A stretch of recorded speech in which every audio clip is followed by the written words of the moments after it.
Can you beat the entire Black Ops 3 campaign as a pacifist? I don't know, and I'm not gonna waste your time with the intro. You know how these challenges work. Yes, I will be counting robots. Go to the description for chapters or music used. Leave a like and possibly subscribe if you're a decent way into the video and you feel like I earned it. Alright, let's get into it.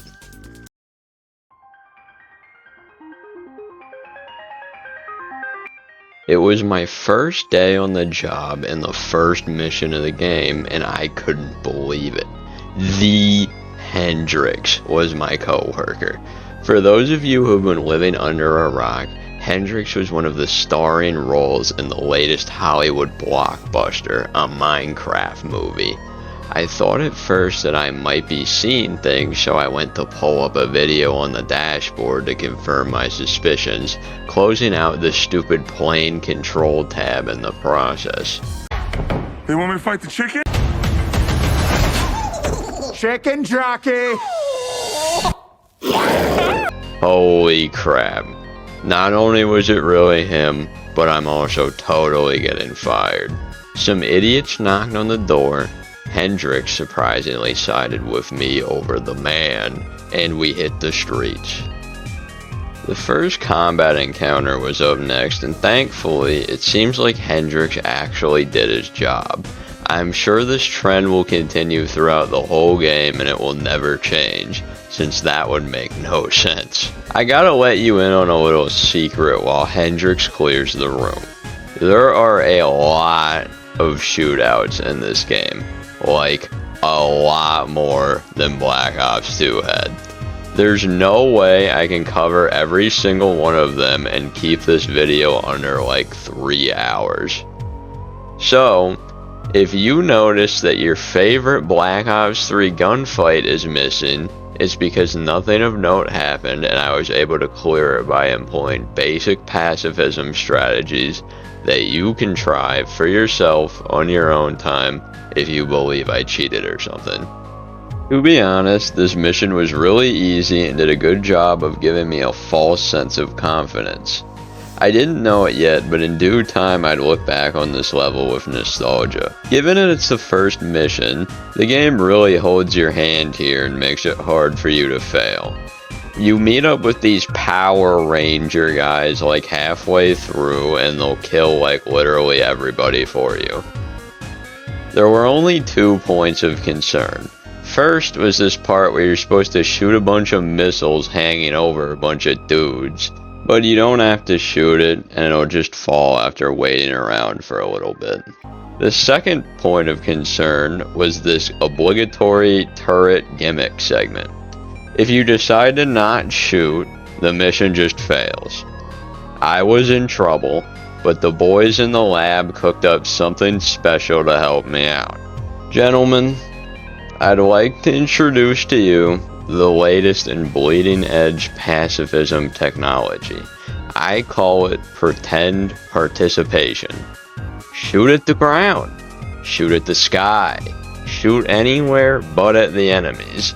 Make the game think you're trying super hard, but you just suck really bad. It worked like a charm. Hendrix swerved to avoid a squirrel in the road, and I was able to make it to the last section of the mission. We were gonna leave, but there was a problem.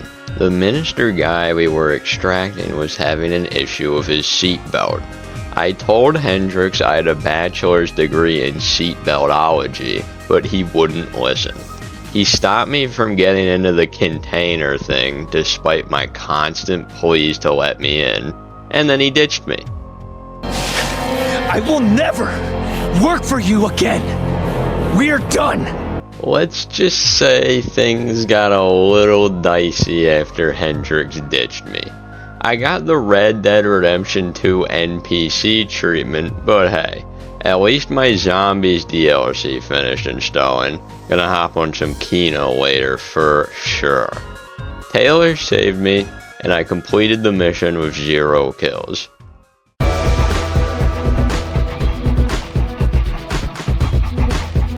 Hendrix and I were still fighting, so I decided to carpool with Taylor on the way to the Zaza function.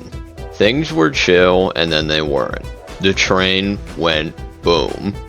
Taylor decided that that wasn't okay, so we went ahead and went back in time to try and stop it. Obviously, the best way we could think of to do this was to go assault a random metal factory or something with this Diaz guy. Diaz wasn't super interested in helping me during one section, but if I shoved him out of cover enough, he'd eventually get off his rear end and help. After powering through another gunfight, I'd arrived at the first of many complete horseshit sections that waste hours of my time. Let me break it down for you, Mark. The truth is, you're probably sitting there thinking that this video will be like the Black Ops 2 video. You think that aside from maybe 3 or 4 serious roadblocks, I'll make it through the game with relative ease.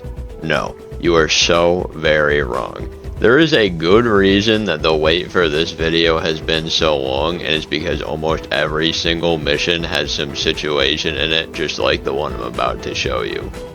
Here's the sitch. There's 14-ish enemies in this room and a couple turrets. Diaz won't lift a finger to help you. Once you move about halfway through the area, he'll jump up onto a little perch and do nothing. I was on my own. After playing around for a little bit, I found the random obscure bullshit MacGuffin that would carry me through future solo pacifist encounters. If you stun an enemy with your mind, while they're within the radius of an enemy thrown grenade, they will die. Normally, enemy grenades do not damage other enemies, but this seems to be the exception. For the sake of transparency, I later found out that the game does count this as a kill, but come on, no it doesn't. I'm non-lethally stunning an enemy, and an environmental hazard caused by the carelessness of their teammates kills them. These friendly fire grenade kills won't be counted on my list, and if you think they should be, shut up. These pacifist approved kills were insanely hard to pull off still and were very time consuming. The enemies in this game do not have any consistent rule set for when they throw a grenade, so it's luck based. Here's the deal. I don't have extensive knowledge of this game or its mechanics, I'm just trying to make an entertaining video. The fact is, I'm not about to spend hours or days sitting here getting the perfect run, I just don't love the game that way. What I will do, however, is get the lowest kill count I can manage within reason, and at the end of sections like this, I will tell you what the theoretical lowest score is, the perfect run. Anyways, I managed to whittle their numbers down to 4 before they just stopped throwing grenades. This was usually when I called it. I don't really know why they would stop throwing grenades, but they would just stop. I killed all 4 of them with my mind and stuff, and I officially failed the challenge. I think with enough work and luck, you could theoretically only get 1 kill here if you got all the enemies to kill each other with grenades and then you meleeed the last one. The last guy had a seizure and we blew that stupid popsicle stand. The rest of the mission went pretty smoothly. I did some running on rooftops with this chick, ran past a bunch of people and let this Moretti guy kill everybody and everything for me, and before I knew it, I was back on the train that went boom at the start of the mission. I got to the back of the train by running by all the robots, and we're faced with the same moral dilemma from the last video. Do robots count as kills? Because they're about half of the enemies you'll fight throughout the game. I said yes, they do count as kills. Follow-up question though, what about hacking them to turn friendly? Does that count as a kill? What if I hack a robot to turn friendly and then it kills another robot? Am I responsible? I decided to compromise. I wouldn't count robot on robot crime as a kill, but I would do my best to avoid it and wouldn't just whip it out on every single combat encounter to make things easier on myself. I hacked the robots to kill each other until the game let me hack the door. I went inside, cut the red wire, the train went boom, and I completed the mission with 4 kills.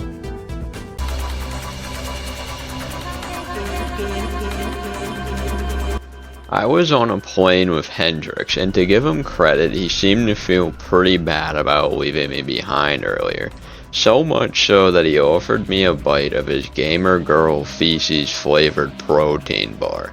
I politely declined, but I was honestly shocked he'd be willing to give me any.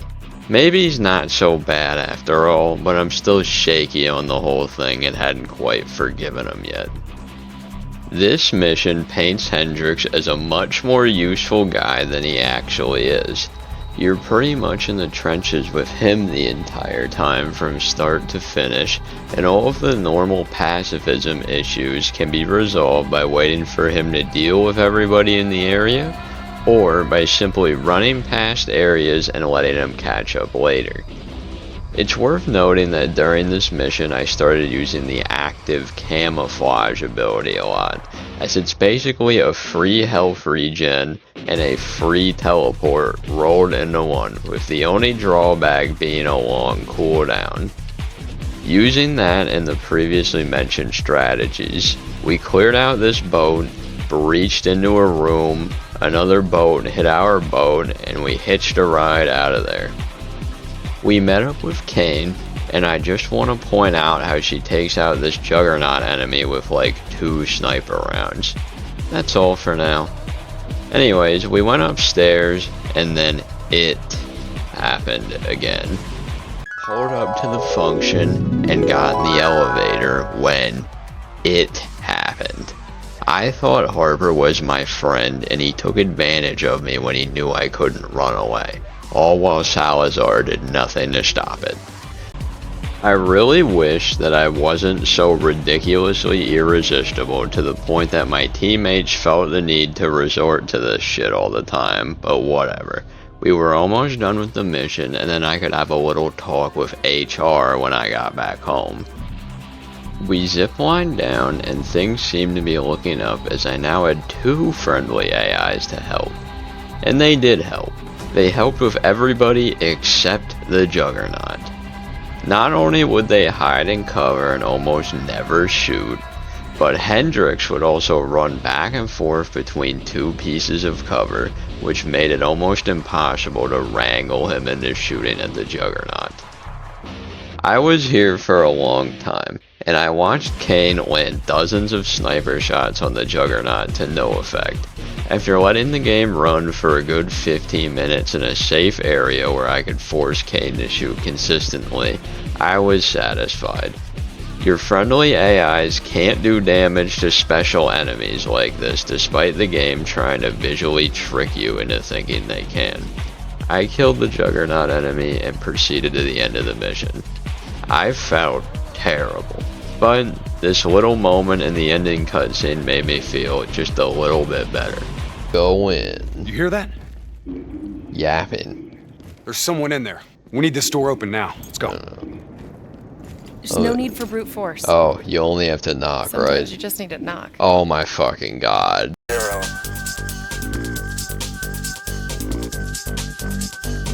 It was a deal like any other. Hendrix and I had recently gotten into that drug dealing game Schedule 1 and wanted to give the whole thing a whirl IRL.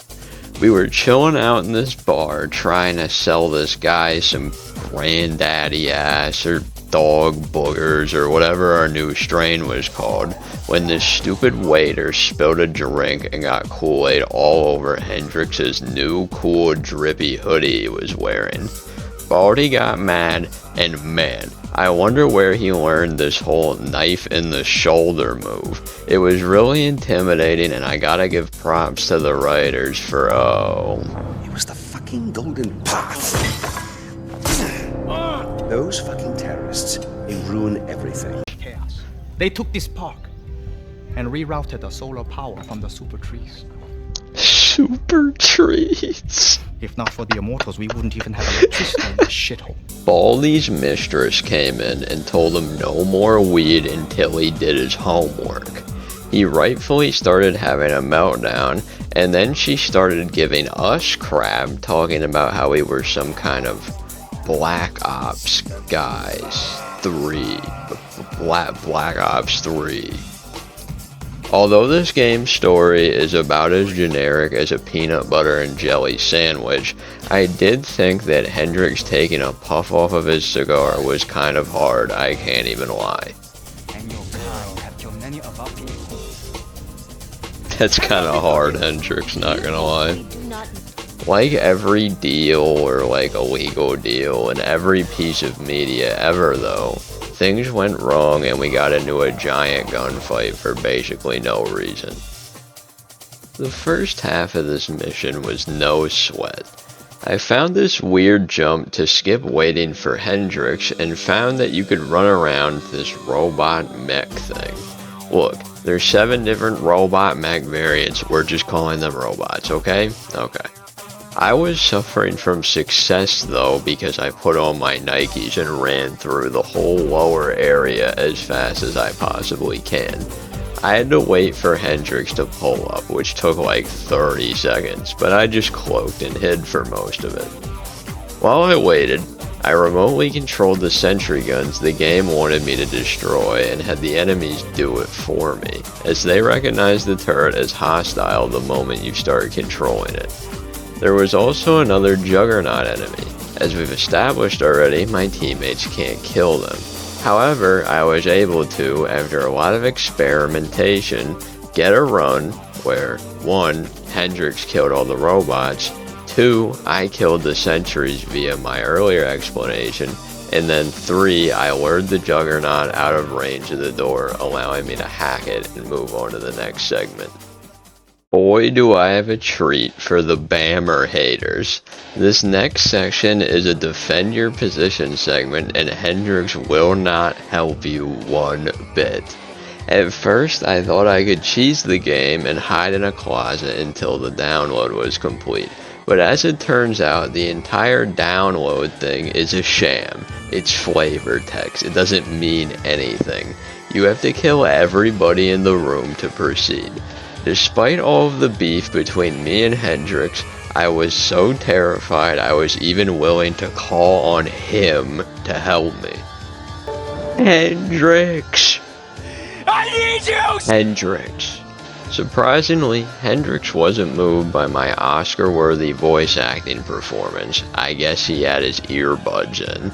And I was on my own in the pit with about 25 enemies that weren't about to die on their own. I'll break it down for you. There's a lot of moving parts here. There's 2 floors to this area and most enemies usually stick to their floor. My only move I had in the entire pacifism playbook here was the grenade bait and stun trick. So that's what I did. Slowly whittling down the opposition, I must have spent hours here. 1 failed attempt meant half an hour down the toilet like immediately. I noticed 3 oddities while hanging out here. Number 1, the shield guys wouldn't die to my grenade trick. Number 2, most of the enemies here would eventually, for whatever reason, decide to go outside and hang out by this giant broken window. And number 3, there was 1 guy up top, I don't know what got into him, but he would not sit still and enemies would not throw grenades near him no matter what I tried. It shouldn't surprise you to learn that I never got the perfect run here. Honestly, my run wasn't even that good in my opinion. But after 4 hours, I was mentally shredded and I wanted to throw in the towel. As I said earlier, people who like this game more than I do could probably get a lower score, but here's what I got. As of now, there's no way I know of to kill shield enemies, and there's 2 in every area. So even with the perfect run, you'd have to kill them. Leaving that aside, I think everybody else could die under the right circumstances. My best run for this area was 7 kills, that being 2 shield, 4 by the window, and that weird guy that walks around. But I think under the right set of circumstances, you could only kill the 2 shield guys. Anyways, Hendrix finally came out of his room, and we got out of there. Yeah, I wish. No, the mission's still going, and we had to fight our way through the super trees to get out of there. This part wasn't half bad, and I zipped between the trees, totally ignoring most enemies, only relying on Hendrix when my cloak was on cooldown. Eventually, we made it to the super tree, and then we jumped off of it, fell 1,000,000 feet, didn't die, swam to a dock.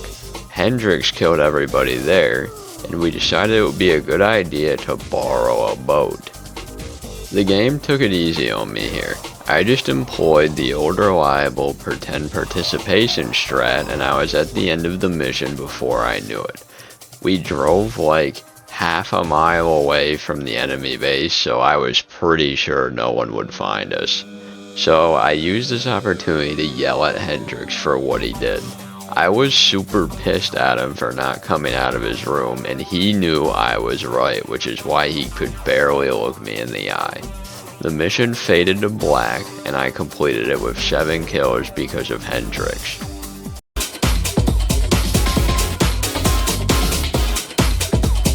I'm not gonna pull any punches narrating this one.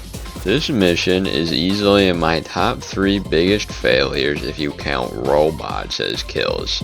I swear this is also the longest mission in the entire game.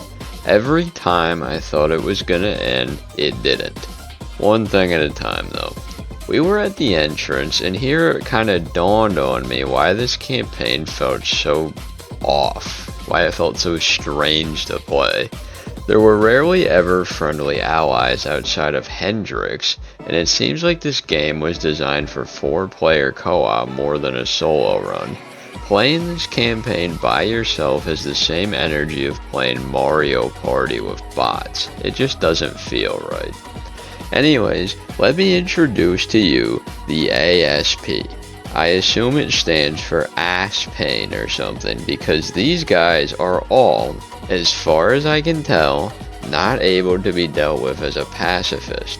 Hendrix shoots at them, sure, but they can only be damaged by rockets that you, the player, wield. Even in later missions where you get friendly NPCs that have rocket launchers, they still seem to do no damage, and it's all an illusion, tricking you into thinking you're the coolest guy in the room when you're actually a big dumb loser. I'm not gonna waste too much time covering future appearances of these guys, since they're not worthy of analysis. Any experimentation I did ended in failure, and it always ended with me blowing them up. Anyways, I blew this one up and we moved inside. Hendrix was being weird. I don't know if he had plastic surgery or something, but his face was always looking like something that shouldn't really be a face.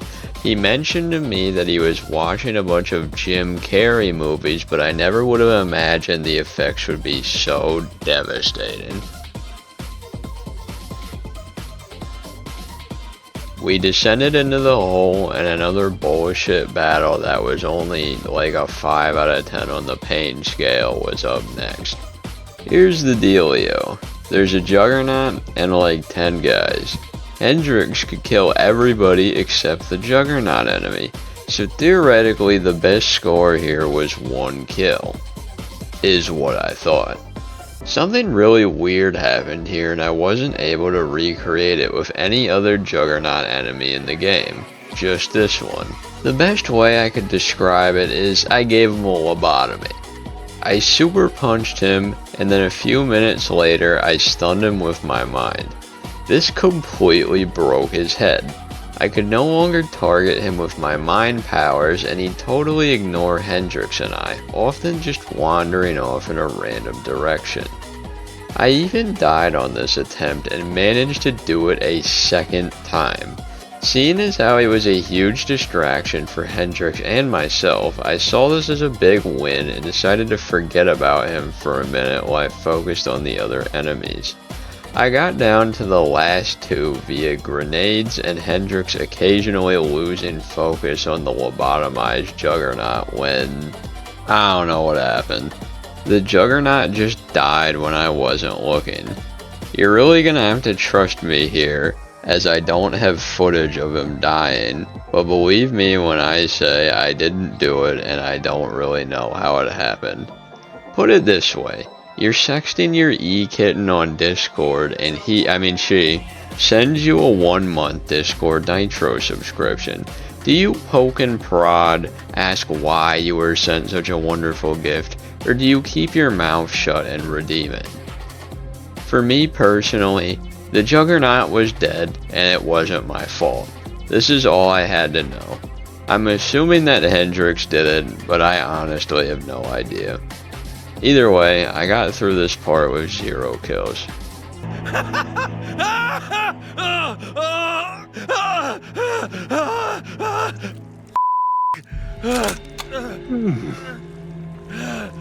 So brave.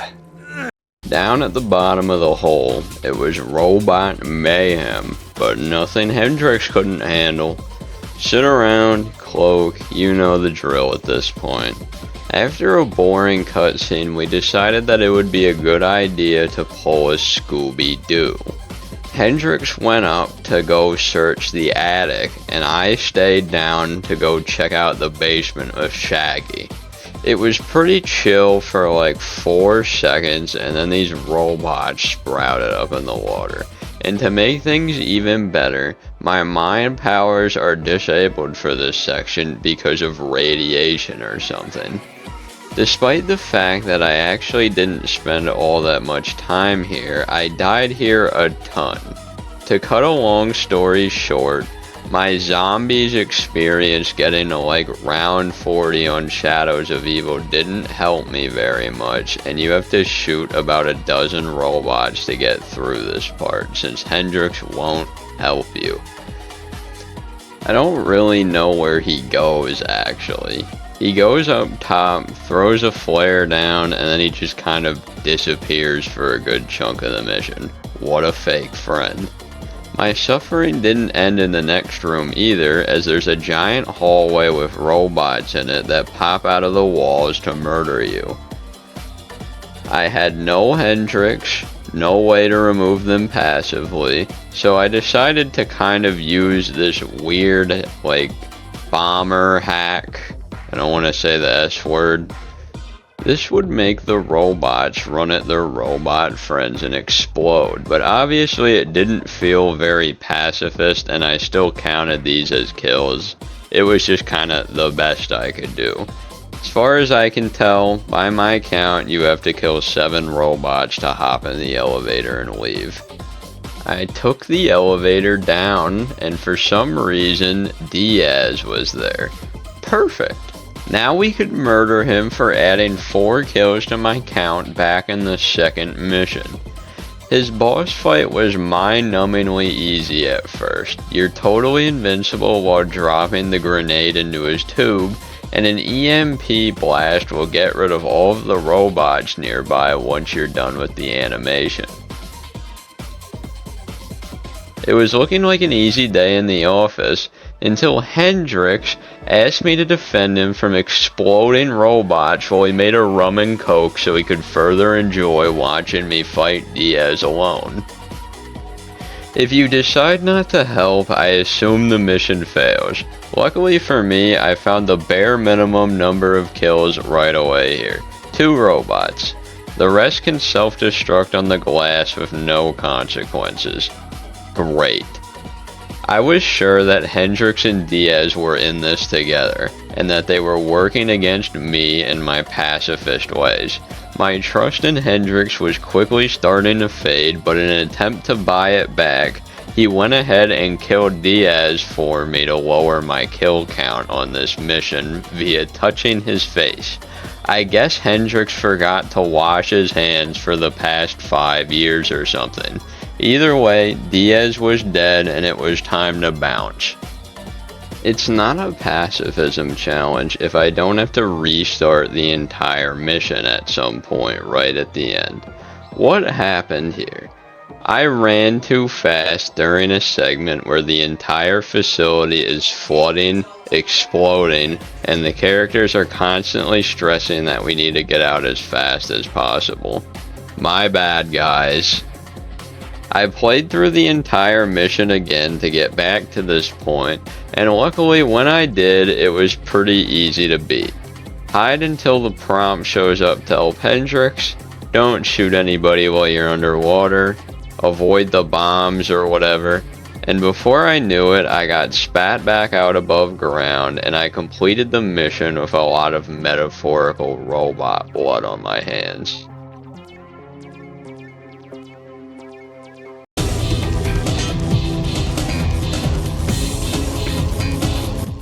The sky's blue, the grass is green, the Hendrix is useless, and the writers are using the evil villain cliche of murdering civilians for no reason.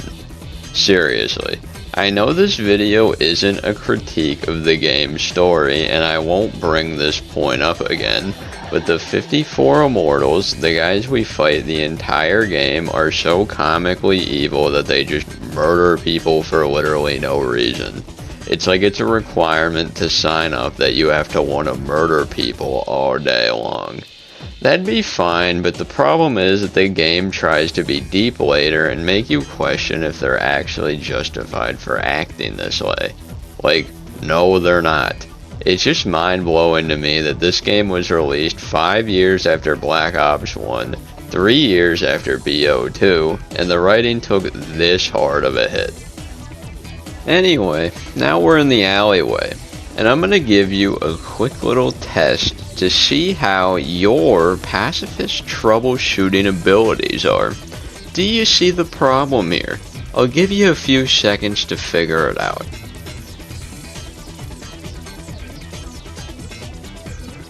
That's right, it's Hendrix again. He'll only target the sniper. Notice how he's shooting upwards. You won't target or kill any of the enemies on the ground.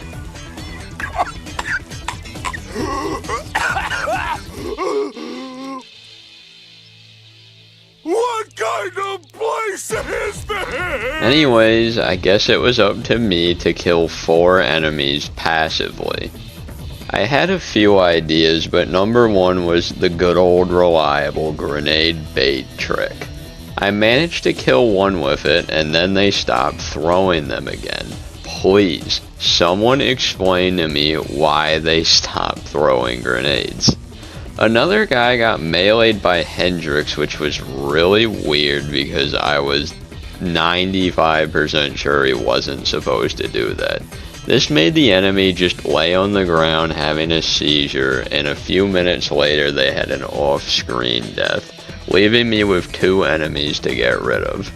I tried a lot here. First I lured them out onto the street and tried to get them to blow themselves up with cars, but guess what? They can't do damage to cars in this game. Great. I tried luring them out of bounds and hoped that some death message would kill them the same way that it killed me, but that didn't work either. I even tried luring them on out of bounds fire and keeping them there. Nothing worked. I decided to pack it up here, given that I'm pretty sure that the seizure enemy was a glitch and something that I couldn't recreate, no matter how hard I tried. This might be my only chance to officially beat this part with 2 kills, so I took it. I meleeed the last 2 enemies. Theoretically though, you can only get 1 kill here if you can figure out how to make them throw grenades more consistently. Here was the plan. Hendrix would go upstairs to sleep with your mother, and I was gonna sneak through the streets. Hendrix naturally tried to tempt me with a silenced rifle, but I wasn't fighting. I was gonna sneak through here. Surprisingly, you can. Use the active camouflage, only move when you're invisible, and make sure you're behind something when your cloak runs out. Using this, you're good to go. You can make it to the end with pretty much no issues. Hendrix had already finished his business and we were on to a bigger and badder stealth section, or at least it was supposed to be. In practice, it looked scary but ended up being even easier. I beat it on my first try and was able to beat both stealth sections without killing anybody. Oh my god, he's too good. He's too good. You sure you don't want to call this off? I should have listened. God, I should have listened. It pains me to say it, but Hendrix was right. There were so many enemies here, and oh wait, he almost killed all of them. Okay, I guess now all he has to do is kill the snipers. In any other game, this logic would track, Hendrix would shoot the snipers, and I would be able to complete this without killing anybody. But this is Black Ops 3.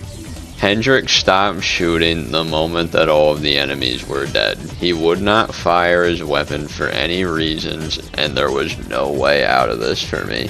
The snipers didn't even throw grenades, so I had no win condition or even a theory on how to win.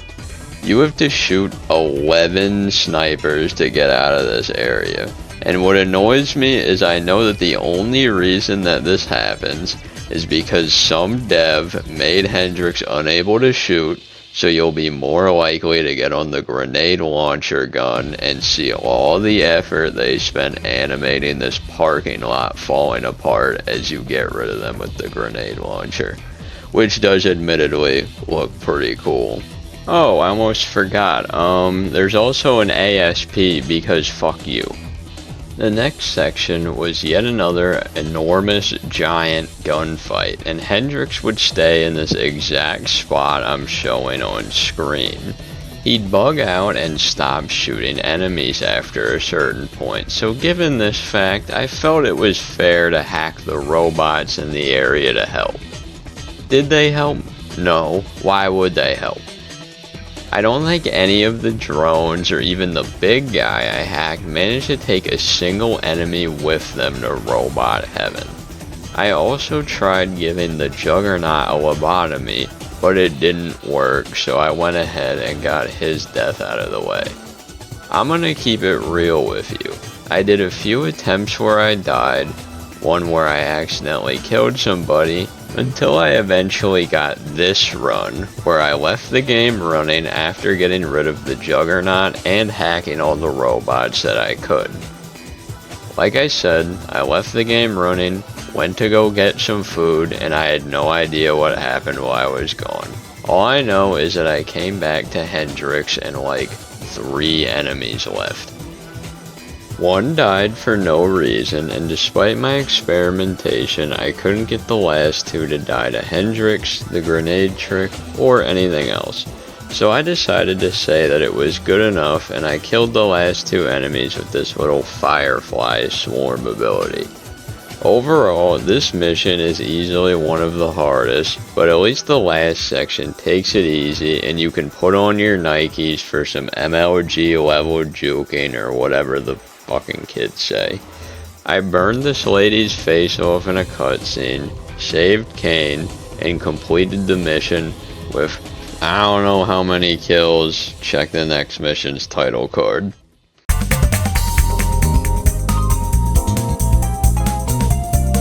Finally, a somewhat easy mission. For those of you who are a little confused on where we are in the story right now, I'll let gameplay me break it down for you. The CIA, Hendrix, Taylor, Triangle Boom. It's honestly true what they say.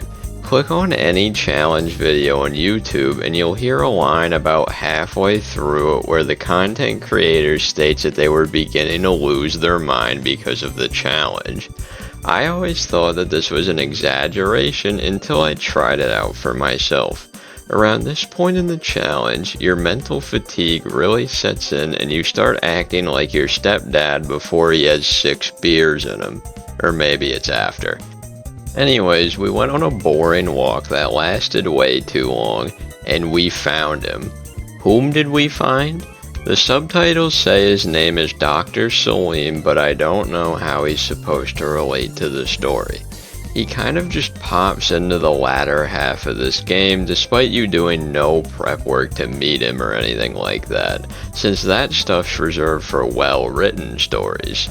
Hendrix wanted to do the good cop, bad cop stuff, but without the good cop part where I stop him. I think he just wanted to strangle an old man now that I think about it. Hendrix was really starting to act like an animal, and I was losing faith in his abilities to help me on my path of pacifism much longer. Jesus. Easy, Dutch. What was that? Horrible old crone. But you killed her. She was gonna betray us, Arthur. Couldn't you tell? No. Hey, get up, Private. Oh. The beginner area was chill. Khalil was our latest buddy, and although he needed a little encouragement, the monster energy he drank 2 hours ago finally kicked in and he cleared the whole room. Hendrix was also there, I guess. There's a section after this one where you have to plant spikes in the road and explode it. I was worried that this might kill people, but I either managed not to on my first try, or the spikes just don't hurt people when they explode. Either way, I had already cleared the halfway point for this mission and was feeling pretty good about myself. Next up was another running section. The Air Jordans got creased, but I made it to the end no problem and waited for Hendrix to catch up. But there was a problem. 2 robots on top of this VTOL had to die so we could check for life inside. Hendrix wouldn't kill either of these robots, so I had to— nah, I'm just fucking with you. He killed both of them, although I did find it pretty funny that he threw 2 grenades at the VTOL when we're supposed to be rescuing the crew inside of it.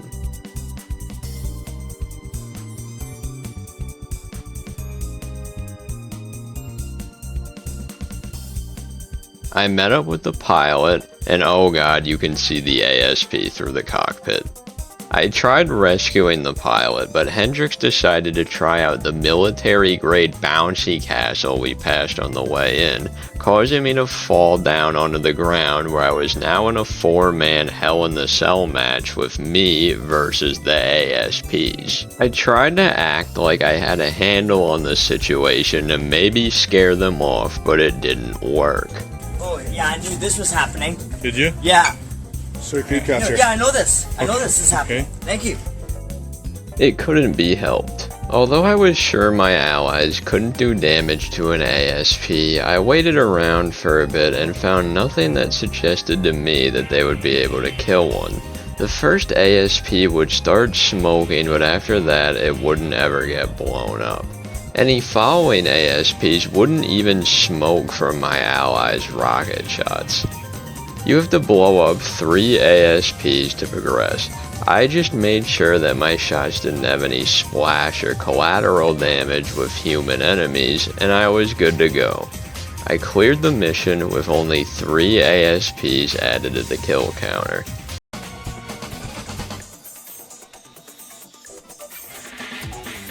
This mission mostly takes place all in Layhead, but don't worry, I'm not gonna hide behind some BS logic like it's in our minds, it doesn't count if I end up being forced to kill somebody. Before we get there though, we have to get there. How do we get there? By blowing up this hall chick's robot. Seeing as how it doesn't kill her when you down it, since she's still alive in the cutscene, I didn't exactly feel guilty about eventually being forced to take it out, when it became apparent to me that my team wasn't gonna help. I still did try to give them a fair shake though, so I shot the robot until Kane got on the comms saying that it was at 10% HP.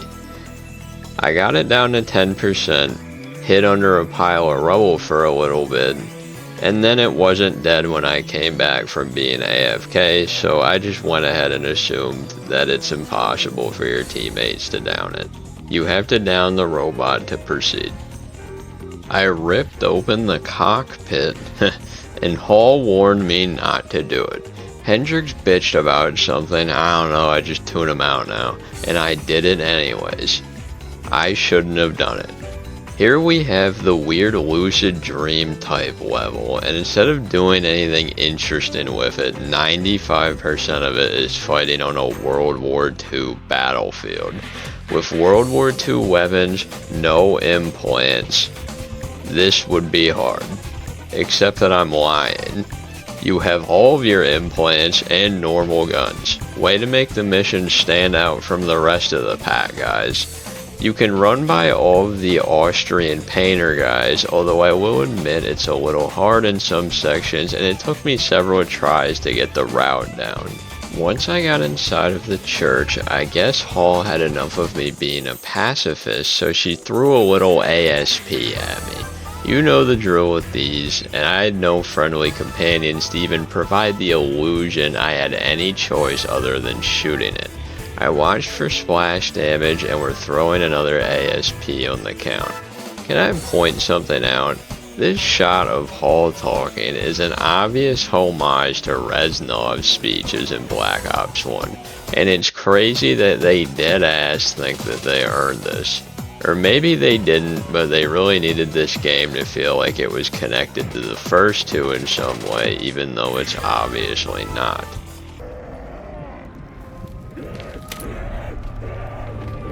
Are you fucking serious? Sarah, these monsters are trying to kill us. They're friggin' zombies, yo. I guess we realized it's kind of a waste to do a lucid dream level if you can't fight some kind of creature or entity that you shouldn't encounter under normal circumstances.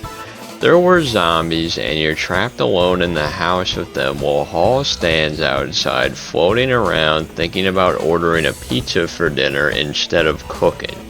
Let me lay it out for you. The house starts burning down really quickly from the moment the first zombies enter the house. The house is also fairly small, and by the time it's completely engulfed in flames, you have almost no wiggle room to train them. Luckily for me, I'm an absolute goat at zombies, and this part didn't mess me up too bad. Naturally, I thought that the fire might kill them, so I led a group into it. I know what you're thinking. Wow, Bammer, that's sound logic, so I bet it didn't work. You're absolutely right, it didn't work. You can't use the environment to kill the zombies, and you have to kill some of them to progress. I waited until the house was completely engulfed in flames before I started killing to ensure that I could get the lowest number of kills possible. Which was easier said than done, as I started getting stupid and bored, so I kept training the zombies in weird ways that were fun for me but ended up getting me mauled to death more often than not. Alright, let's rip the band-aid off. 70. 7-0. I checked the scoreboard afterwards and confirmed this number. After killing 70, they stopped spawning in and it was time to confront Hall about the whole thing. I want to thank you, Mark. Really. You know, it's not often I get to cut loose like this. Usually there are so many mission parameters, so many things not to destroy, people not to kill. Yeah, I mean, I'd be capping if I said it wasn't fun to let loose and play the game normally, with the only difference in gameplay being to check the scoreboard at the end. There's a certain relief that comes with failure in doing a challenge like this when you know that there's nothing you can do. Anyway, we pop Hall in the head, and in case you're wondering, the extra 2 kills on the scoreboard there are her mech, which I'm not counting, and the ASP. Hall doesn't count as a kill for some reason, and I'm not about to argue.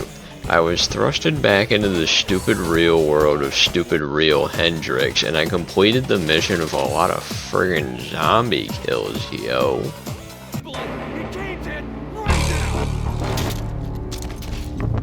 Jumping right into the deep end here.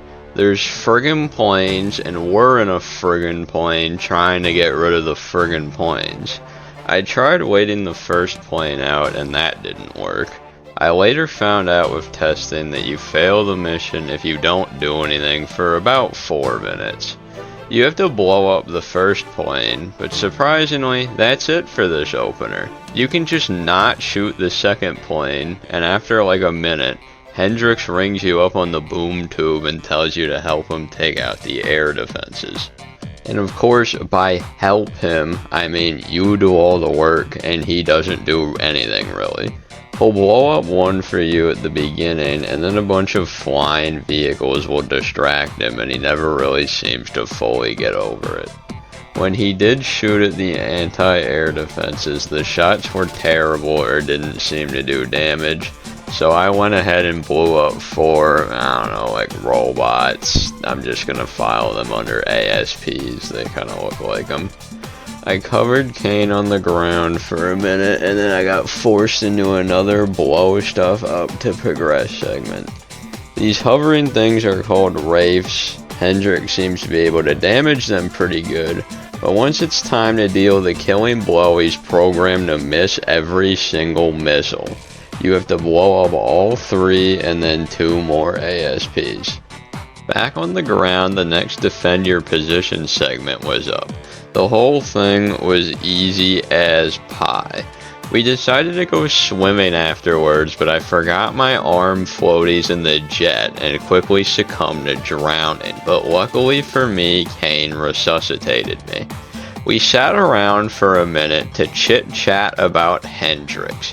She'd also noticed that he was acting like a jerk, and she said that she'd sub in to help me be a pacifist when the time came. I asked her if she had an OnlyFans, and that question kind of ruined the moment, so I hope she didn't change her mind or anything. On me. Okay. Women. We swam out of there and got back into the jet. The game really wants you to engage with the dogfighting mechanics, but once again, you don't have to. This section is on an invisible timer that will end after about a minute, and you don't have to shoot down a single plane. I can't say the same for the next part though. Well, actually I can. You don't have to shoot a plane down here either. Let me break it down for you, Mark. Khalil and his boys need some fire support, and Hendrix is flying his plane into a building or something, so it's up to you to help him out. Men attack from 2 different sides, and you have to defend Khalil for roughly 35 to 40-ish seconds. If the men take too much damage, the mission automatically fails. Think of them as some sort of collective hive mind with 1 HP bar. I'll tell you right now, after a few minutes of whittling down their forces, I'm pretty confident that my lowest kill count for this area is 2 ASPs and 5 guys. However, I am fully confident that you could get this number lower. The amount of damage Khalil's men take in a pacifist run is fully dependent on how well their AI performs, or in other words, it's up to RNG. Sometimes they died ridiculously fast, sometimes they threw grenades that killed like 3 enemies. If you spent hours here, I think you could definitely get the lower number than what I got. But as for the theoretical best run, I'm not sure. I think the ASPs on either end have to go because they shoot rockets. But maybe you could get by with no human kills if you were really lucky. More than likely though, I think the lowest number you could go is probably 2 ASPs, 2 people. Back on the ground, and we were chasing that Moretti guy. My Nikes were absolutely on here, and it's funny to me that the dialogue suggested Hendrix should be charging ahead of me, when in reality I completely left him in the dust. Hendrix! Slow down! I'm going way faster than he is. Once we got into the room, we decided to have a little argument in an active war zone. Hendrix was mad I kept trying to change him, and I was mad that he kept strangling people and not helping me during gunfights, which forced me to add kills to my count. What about what's going on in that pinhead of yours? In that pinhead of yours? In that pinhead of yours? All right, Pinhead, your time is up. Who you calling pinhead? This comment really aggravated Hendrix to the point I was sure he was going to strangle me, but as it turns out, he was doing something even worse. He saved my life instead of letting me get domed by Moretti, which means I had to play even more of this fucking game. Moretti's boss fight was child's play. I swear you could probably learn how to do this with your eyes closed. Clean.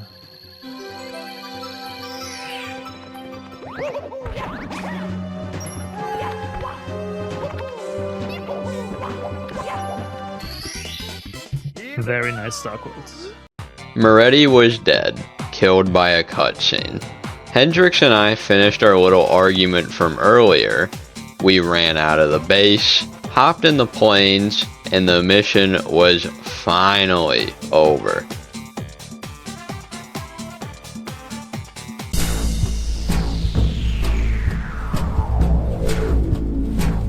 I realize I've been somewhat of a negative Nancy towards this game, and so I wanted to say something positive for a change.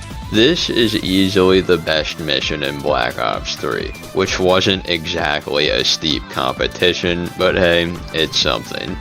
You're in this giant mega mall and you incite an uprising to try and get at Taylor during the chaos, so the entire mission is you ascending the skyscraper height mall, all while not very subtle hallucinations are happening to you.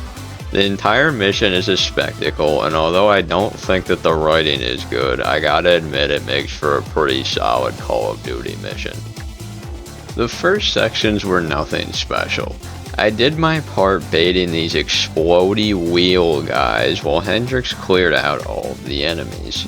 The defend your position segment was also a breeze, and despite a small scare, we made it up to the 90th floor with no issues.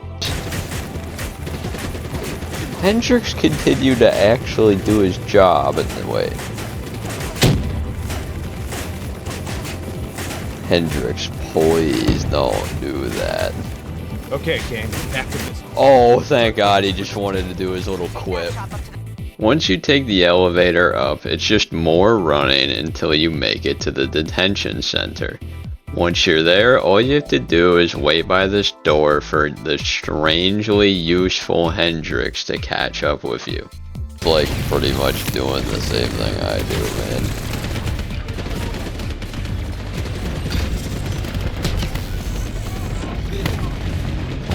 God, he's an. Why couldn't you be like this for every other mission? Why couldn't you be like this for every other mission in the game? We found Taylor, but surprisingly he didn't just want to pack it up and let us slap the cuffs on him, so we had to chase him more. This entire mission is really good for us pacifists that skipped leg day, let me tell you. Because you can run through the few next parts, and honestly the rest of the mission, with no kills.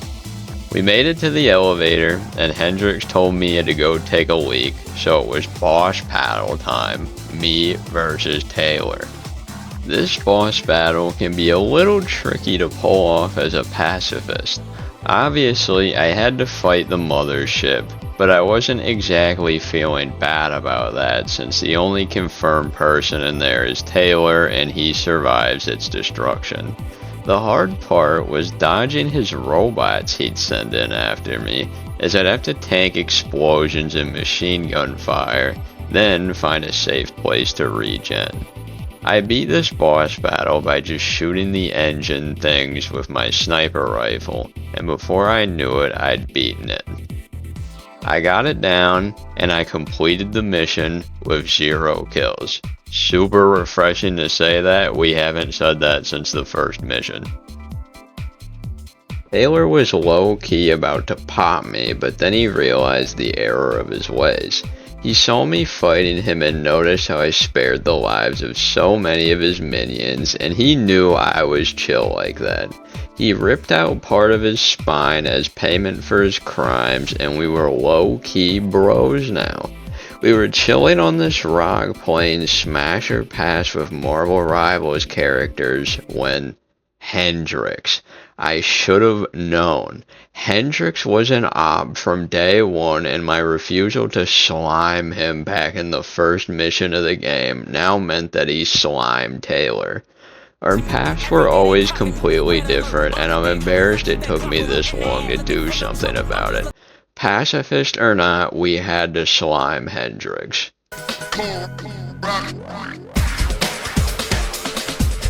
Here we have it, the last mission of the game. We had to slime Hendrix. But first, if you've made it here, it means you've been watching my video for an hour. It also means that you're the GOAT, and I'd really appreciate if you would consider hitting the like or sub button. Anyway, the first section of this mission revolves around fighting near a parking garage before you eventually move inside. Both parts are easily beatable by using Kane and your allies, and I quickly moved on to the next part where you're outside of the Coalescence HQ with a bunch of giant friggin' robots in the way. I should have known that the game was gonna twist the knife in my heart one more time before it ended. Every step of the way I tried to avoid it, but the fact is you have to blow up 2 ASPs with a guest appearance from Mr. Wraith. The Wraith gave me some false hope and I got it down to about 10% in the hopes that somebody else would shoot it down. But nothing ever came of this, and Wraiths are sadly exactly like their giant mech brethren. Your allies can't do damage to them, it has to be you. The last ASP was especially hard to blow up since it seems like the robot foot soldiers would try as hard as possible to crowd around it, which meant collateral damage and thus a mission failure for me. Luckily, I found that up on this vantage point I could spot them efficiently and aim the missiles for spots they weren't standing near, and I was able to move into the building with only 3 robot kills, which is only half credit at this point. Inside, it seems like Kane was a little confused. She wouldn't shoot this first batch of robots very often, and it seemed like by the time she was done, I'd actually be able to grow facial hair. However, after poking around for a little bit, it turns out you can drop down into this hole, which turns Kane's brain on for a little bit, and she's able to deal with the robots. She wouldn't go for these mechs though. The game calls them paws. I haven't mentioned them much because you can usually either ignore them or hack them, but it seems like Hendrix got one last devious lick in on me here, and in the lore, he was controlling these two, which meant I couldn't use the hack ability on them. There was no win condition here, so I didn't blow too much time. You have to destroy these 2 guys to proceed. Oh yeah, by the way, Kane dies. The evil AI pranks her and makes her think she's about to contain some Nova 6 gas to save the whole city from dying. But in reality, she just locks herself in a room with it and the AI releases it. I can't tell you if I love this scene or not. On one hand, it's so anticlimactic that it's kind of jarring. On the other, this is the exact way you'd expect an evil AI to kill somebody. I don't know, maybe it would hit a little bit different if Kane was a well-written character and the scene was 30 seconds longer. This was all somehow Hendrix's fault, I was sure of it. I walked in on him ready to do his signature move, sliming an elderly person. I told him to stop, and then I let him have it. I told him his mixtape was trash, his mic echoed when we were in a party together, and his barber fucked him up last week for real. He didn't take this well and decided to execute his hostage and his only leverage, giving me a chance to pop him.